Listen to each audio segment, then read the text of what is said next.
दोस्तों, दुनिया में ऐसे बहुत से एक्सपेरिमेंट किए गए हैं जिन पर विश्वास करना थोड़ा मुश्किल हो जाता है। एक ऐसा ही एक्सपेरिमेंट अमेरिका द्वारा 1943 में सेकंड वर्ल्ड वॉर के दौरान किया गया था, जिसमें अमेरिका ने जर्मनी नाजी सेना को चकमा देने के लिए 1200 टन के एक समुद्री लड़ाकू जहाज को इनविजिबल करने की कोशिश की थी और वो इसमें लगभग कामयाब भी हो गए थे। जहाज पहले रेडार से गायब होता है और फिर पूरा जहाज ही गायब हो जाता है। एक्सपेरिमेंट को कामयाब होता देख अमेरिकी सेना की खुशी का कोई ठिकाना नहीं था, लेकिन उनकी ये खुशी ज्यादा देर तक टिक नहीं पाई, क्योंकि उसके बाद जो हुआ वो बहुत भयानक था। ऐसा कहा जाता है कि वो जहाज समय की यात्रा करके आया था और इस एक्सपेरिमेंट में निकोला टेस्ला और अल्बर्ट आइंस्टाइन की मदद ली गई थी। लेकिन ये एक्सपेरिमेंट आज भी एक रहस्य बना हुआ है, क्योंकि अमेरिका ने इसे मनगढ़ंत कहानी बताकर मना कर दिया कि उन्होंने कभी ऐसा एक्सपेरिमेंट किया था।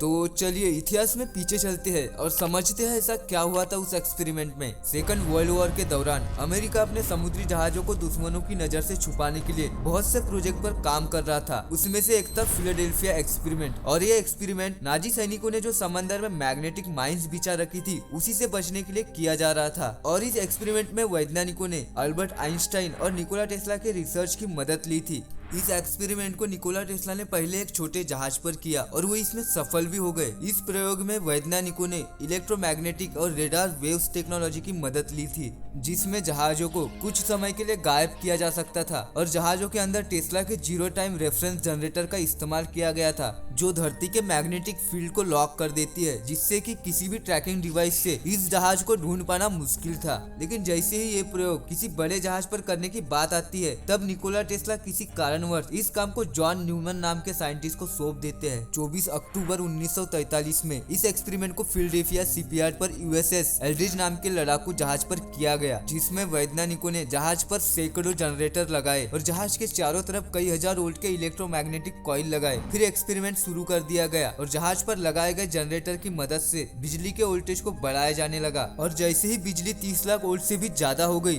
तब जहाज के चारों तरफ हरा धुआं उठने लगा और फिर धुएं ने जहाज को चारों तरफ से ढक लिया और जहाज पलक झपकते ही गायब हो गया और साथ में रेडार से भी गायब हो गया। और इस समय जहाज पर कुछ सैनिक और कर्मचारी मौजूद थे। ये देखकर अमेरिकी सेना की खुशी का कोई ठिकाना नहीं था, लेकिन ये खुशी जल्द ही मातम में बदल गई, क्योंकि जहाज को जब वापस लाने की कोशिश की गई तब जहाज वापस नहीं आ रहा था। तब साइंटिस्ट चिंता में पड़ गए कि आखिर जहाज कहाँ गायब हो गया। तभी इसी बीच नेवी से खबर मिलती है कि जहाज फिलाडेल्फिया से 300 किलोमीटर दूर वर्जीनिया शिपयार्ड पर देखा गया और फिर गायब हो गया। लेकिन पूरे 24 घंटे बाद जहाज को फिर फिलाडेल्फिया में ही पाया गया। तब साइंटिस्ट और आर्मी ऑफिसर उस जहाज के पास गए तो वहाँ का नजारा दिल दहला देने वाला था।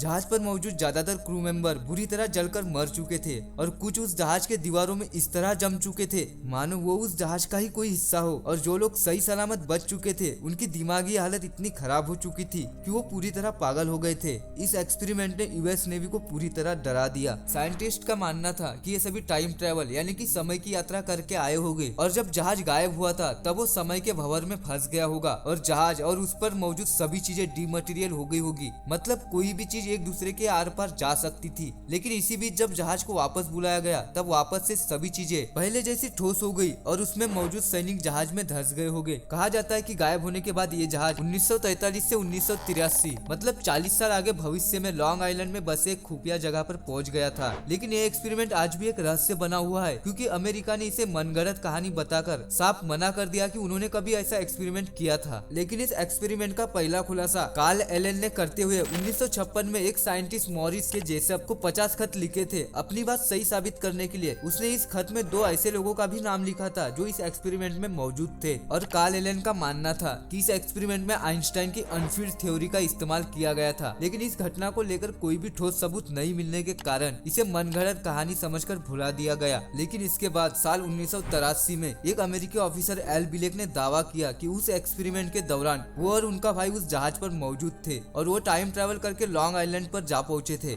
उनका कहना था कि वो अमेरिका के टाइम ट्रैवल से जुड़े कई प्रोजेक्ट में काम भी कर चुके हैं। जब जनवरी 1988 में द फिलाडेल्फिया एक्सपेरिमेंट नाम की मूवी बनी तो उन्हें एक्सपेरिमेंट से जुड़ी बहुत सी यादें वापस आने लगी। इसके साथ ही एल बिलेक ने अपने बहुत से इंटरव्यू में एक्सपेरिमेंट से जुड़े कई दिल दहला देने वाली बातों का खुलासा किया। लेकिन जब एल बिलेक के किए गए दावों पर जांच की गई तो कोई भी ऐसा ठोस सबूत नहीं मिला कि ऐसा कोई एक्सपेरिमेंट हुआ था। साथ में अमेरिका ने भी ऐसा दावा किया था कि उन्होंने कभी ऐसा एक्सपेरिमेंट किया ही नहीं। और इन सब चीजों को देखकर एल्बिलेक को भी लोगों ने पागल समझा और इसे फिर से एक मनगढ़ंत कहानी समझकर भुला दिया। लेकिन सवाल ये है, क्या सच में उस जहाज ने टाइम ट्रेवल किया था या ये कोई मनगढ़ंत कहानी है? कुछ लोग इसे सच मानते हैं, लेकिन असली सच क्या है, फिलहाल इसका जवाब किसी के पास नहीं है। इसलिए ये एक्सपेरिमेंट अब तक राज बनकर रह गया है। आपको क्या लगता है दोस्तों, कमेंट करके बता सकते हो। और ऐसी ही वीडियो देखने के लिए हमारे चैनल को जरूर सब्सक्राइब करें।